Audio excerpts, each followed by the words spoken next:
Bonjour, mon nom est Claude Vachon.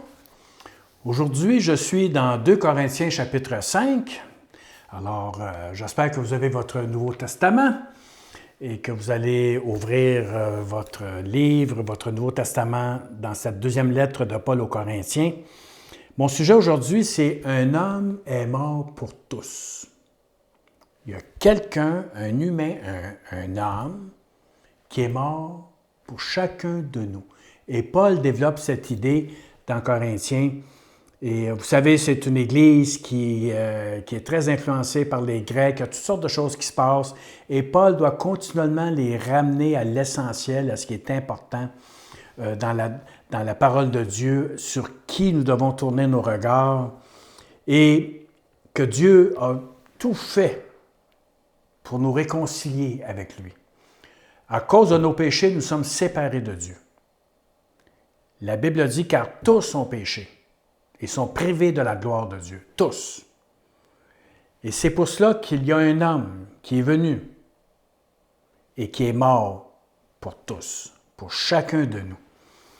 Au verset 14, il est dit « En effet, l'amour du Christ nous saisit, nous qui avons la certitude qu'un seul est mort pour tous, et donc que tous ont part à sa mort. » Ils sont convaincus qu'un seul homme a pris sur lui la charge, qui s'est identifié complètement à nous. Ça me fait penser un peu à Pilate quand il a présenté Jésus à la foule lors du jugement et qu'il voulait le libérer. Il avait été flagellé, il avait été fouetté, mais il ne voulait pas le faire mourir. Et donc, il l'amène en avant sur l'estrade pour que la foule le voie. Et Pilate le présente en disant « Voici l'homme ». Le Christ, il est notre représentant. J'aime beaucoup dans la Bible des peuples qui dit « L'amour du Christ nous obsède. Et nous disons, si lui est mort pour tous, nécessairement, tous sont morts. » Paul était fasciné par l'amour du Christ, de quelqu'un qui est venu ici et qui a donné sa vie pour nous, qui n'était pas rebelle, enragé, c'était pas un révolutionnaire dans le sens de la guerre, d'être un guerrier qui cherche à combattre et à établir un règne humain. Le Christ a fait du bien. Il a guéri des malades, il a chassé des démons, il a béni les enfants, il a ressuscité des morts, il a nourri des peuples, des foules de 5000 personnes. Le Christ est rempli d'amour. Et même au moment de sa mort, il n'a pas juré, il n'a pas blasphémé comme les autres autour de lui, là, qui blasphémaient. Et comme la foule qui criait enragée. Le Christ n'a pas répondu par la haine, par la violence.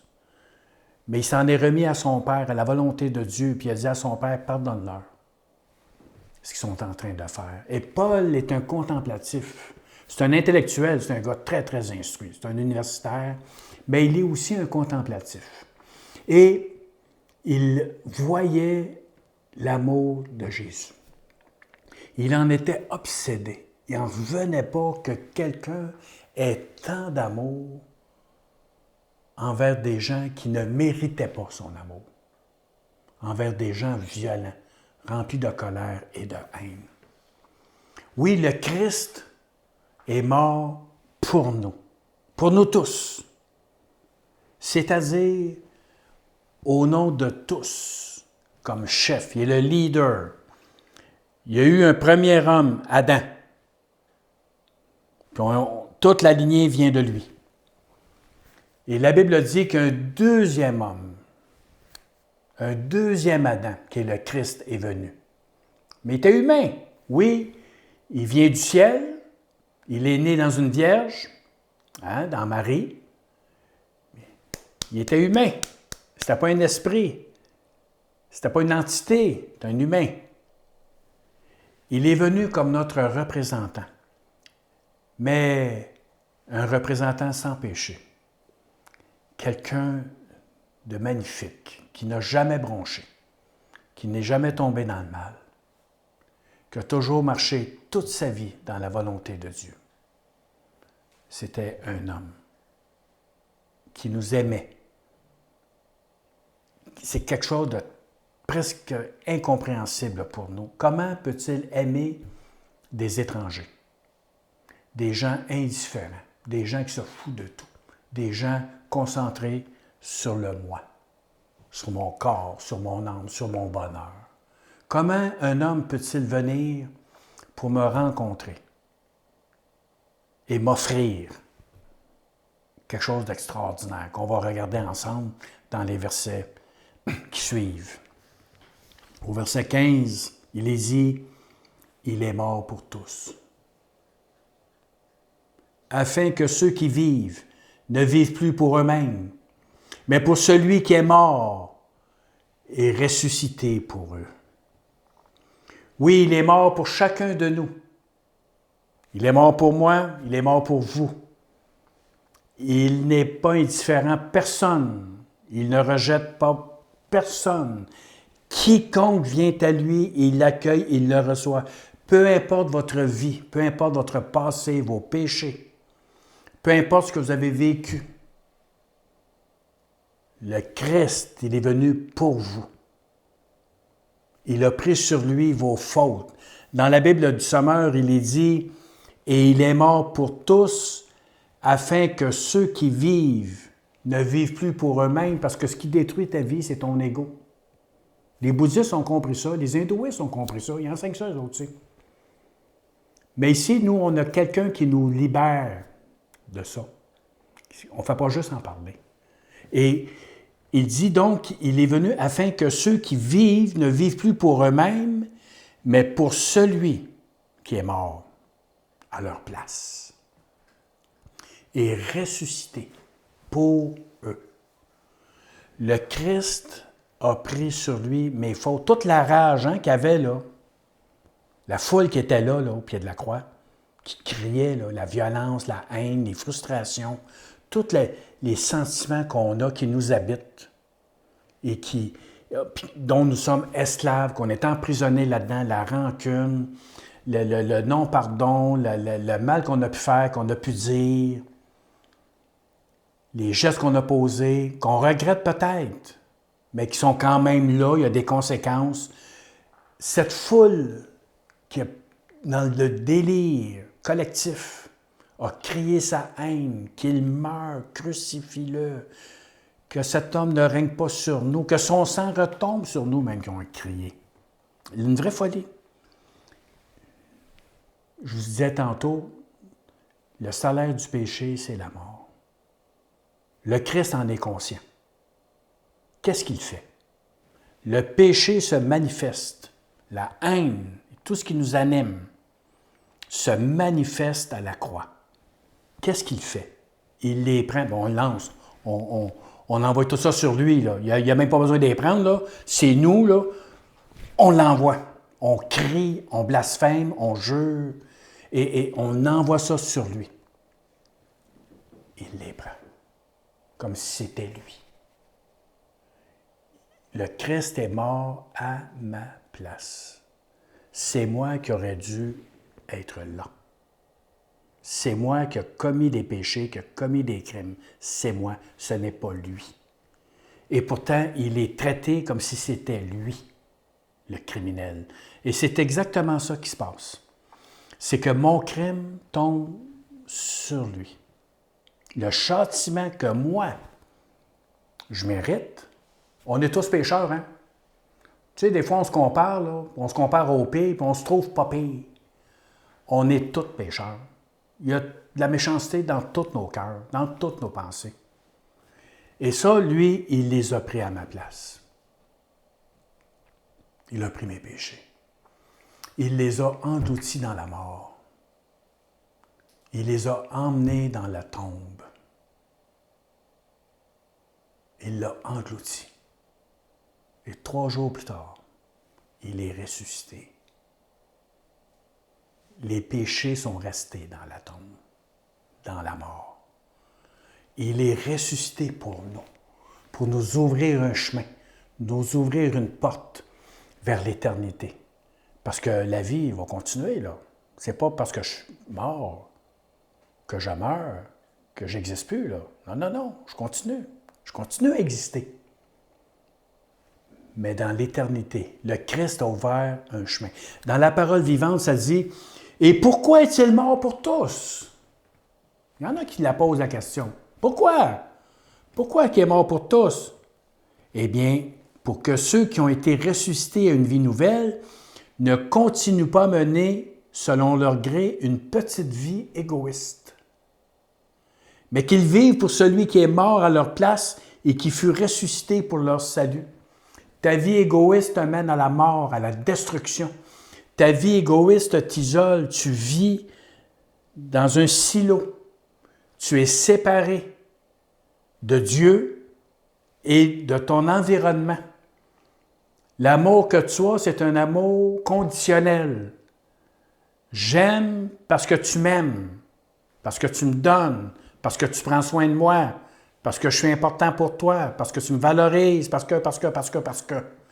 Il y a plein de raisons. Donc, c'est pas vrai que j'aime. C'est mon ego qui se manifeste constamment, qui revendique, qui recherche l'amour, l'approbation et tout ce que vous voulez, la reconnaissance. Et là, le Christ est venu me délivrer de ça, de cette souffrance qui m'habite depuis ma naissance, de cet ego insatiable, impossible à combler. Il n'y a que le Christ qui peut me guérir de ce mal qui m'habite. Il est venu pour me pardonner de tout ce que j'ai dit, de tout ce que j'ai fait, aussi terrible que ce soit. Sa souffrance a été extrême. Et il a accepté de vivre cela pour moi, pour que j'arrête de vivre pour mon petit ego qui veut prendre toute la place, qui se prend pour le king, pour le meilleur. Hein? Maintenant, je vis pour lui. Pourquoi je vis pour lui? Bien, parce que lui a vécu pour moi. Puis il a vécu pour que je sois avec lui pour toujours, pour que je vive éternellement avec lui. L'éternité, c'est long, hein, comparé à notre petite vie, là. Ça va vite, nous autres. Là. Puis moi, à l'âge que je suis rendu, ça va encore plus vite.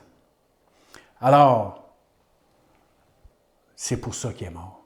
Me sortir de ma souffrance, de cet ego qui me ronge, qui me gruge, qui fait que je suis méchant, que je suis mauvais, que je suis manipulateur, contrôleur. Il est venu me guérir de ça, me délivrer de cet ego qui commande constamment. On continue. Voilà pourquoi nous ne considérons plus personne d'une manière purement humaine. Mais même si autrement nous avons considéré que le Christ d'une manière humaine, maintenant nous ne le considérons plus ainsi. Le Christ n'est pas juste un humain, un philosophe, un gars qui dit des belles choses. Il est le Sauveur. Maintenant, je connais Jésus non pas comme un grand maître, égal à Bouddha puis Socrate, mais comme étant le maître. Ça fait toute la différence. Aussi, si quelqu'un est uni au Christ, il est une nouvelle création. Ce qui est ancien a disparu. Une réalité nouvelle est là. Oui, quand on se donne à Jésus, quand on vient à lui, qu'on reconnaît qu'il est mort pour nous tous, pour moi en particulier, ça change ma manière de voir les choses. Tout cela vient de Dieu qui nous a réconciliés avec lui par le Christ et qui nous a confié la tâche d'en amener d'autres à la réconciliation avec lui. C'est ce que je fais là. Dieu m'a réconcilié avec lui puis il me dit « Parle-en autres, parce que les autres aussi en ont besoin. » C'est pour ça que je vous en parle. Pour que vous aussi, vous ayez ce bonheur d'être réconcilié avec Dieu. En effet, par le Christ, Dieu agissait pour réconcilier le monde avec lui sans tenir compte des fautes des humains. Parce que s'il tient compte de mes fautes, là, de mes péchés, je peux-tu vous dire que je suis perdu? Que je ne suis pas si bon que ça, même si des fois je pense que je ne suis pas pire. Le ciel, je ne peux pas le mériter. C'est un cadeau qu'il veut nous faire. Il veut qu'il y ait une réconciliation. Parce que le péché, c'est la rébellion. Le péché, c'est d'être enfermé dans son ego, de s'autosatisfaire puis de dire « Je n'ai pas besoin de personne. Je vais m'arranger. » Ça, c'est l'ego qui s'exprime et qui cherche à survivre, alors qu'il est pécheur et qu'il faut régler son cas à l'ego. Il fallait que je règle mon cas. Dans la Bible Shuraki, ça dit « Elohim était dans le Messie et il s'est réconcilié l'univers avec lui. » Dans le Christ, Elohim, l'éternel Dieu, est en lui. Lorsque le Christ prononce les paroles « Pardonne-leur », Elohim, le Créateur, pardonne. C'est attaché ensemble. C'est pas peut-être que je vais y pardonner, peut-être que je vais y penser. Non, non. Ça se fait instantanément. Au moment où le Messie parle sur la croix et qui dit « Pardonne-leur », pas « veux-tu »,« peux-tu ». Non, non. Pardonne-leur. Dieu pardonne, il se réconcilie. Je ne suis plus en guerre. Dieu n'est plus en guerre contre nous. Il nous ouvre la porte, il nous accueille. À cause que Jésus a pris sur lui mes péchés, qu'il les a consumés, puis qu'il crie de leur pardonner, de nous pardonner, la réconciliation avec Dieu se fait à travers Jésus. C'est lui le médiateur.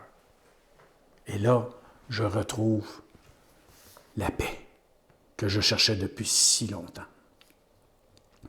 Nous sommes donc des ambassadeurs envoyés par le Christ. C'est ce que je fais. Et c'est comme si Dieu lui-même adressait son appel par nous. Nous vous en supplions. Au nom du Christ, laissez-vous réconcilier avec Dieu. Chers amis, laissez-vous réconcilier, peu importe qui vous êtes, peu importe votre arrière-plan. Les péchés,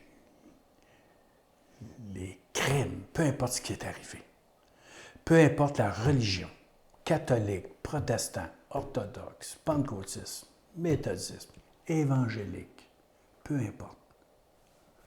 Réconciliez-vous maintenant. C'est l'heure. Maintenant. Peu importe ce qui s'est passé dans votre tête, dans votre cœur.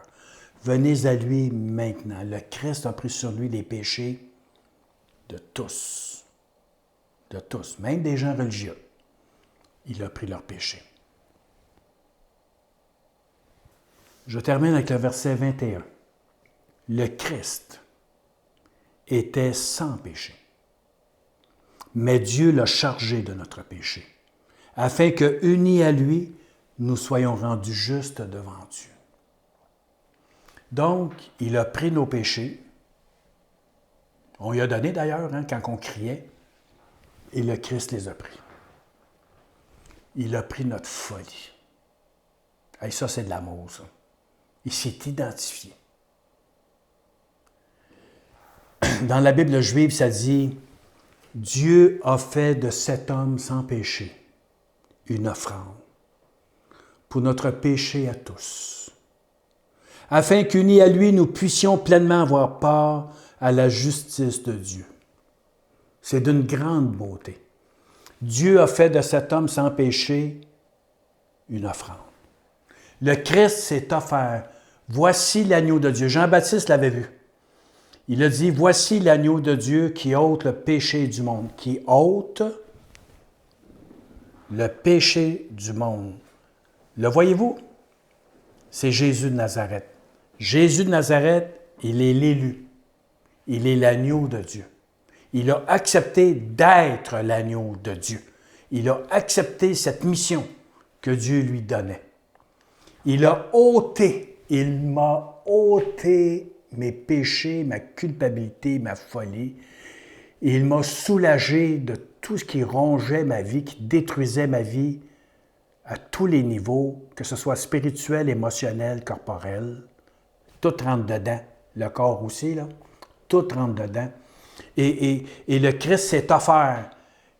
L'agneau de Dieu enlève le péché du monde. Il me l'ôte.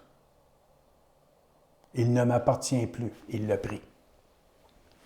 Ça, là, c'est la grande délivrance, la grande guérison. Si vous avez la foi, gros comme un grain de moutarde, si vous croyez à ce que vous entendez maintenant, le Seigneur va vous enlever le poids de vos péchés maintenant. Ce qui vous écrasait depuis votre naissance jusqu'à aujourd'hui, ce qui détruisait vos relations, votre vie avec Dieu et avec votre entourage, il l'enlève, il vous l'ôte. C'est d'une beauté extraordinaire. Prenez le temps de réfléchir et de prendre cette décision de dire oui, je crois ça. Je crois que Jésus est le Messie. Il est le Messie. Le Messie est solidaire de notre condition pécheresse. C'est un homme. Il est solidaire, mais il n'a pas péché, lui. Lui qui est sans péché, il participe au monde pécheur. Il est dedans. Pas dans le péché, dans le monde qui vit dans le péché. Il est là. Et là, il va tout prendre. Il prend sur lui le péché. Il ôte le péché. Et qu'est-ce qui se passe? Il me délivre de la condamnation, du jugement, qui était correct. Tous ont péché, je fais partie de ceux-là. Le jugement, il est correct. Tous ont péché, sont privés de la gloire de Dieu. Je ne peux pas entrer dans la présence de Dieu. C'est vrai. Mais là, il y a quelqu'un, il y a un homme qui a pris mon péché sur lui, de sorte que je suis maintenant délivré de la condamnation et de la mort éternelle. Je suis sauvé de la mort. J'ai la vie éternelle.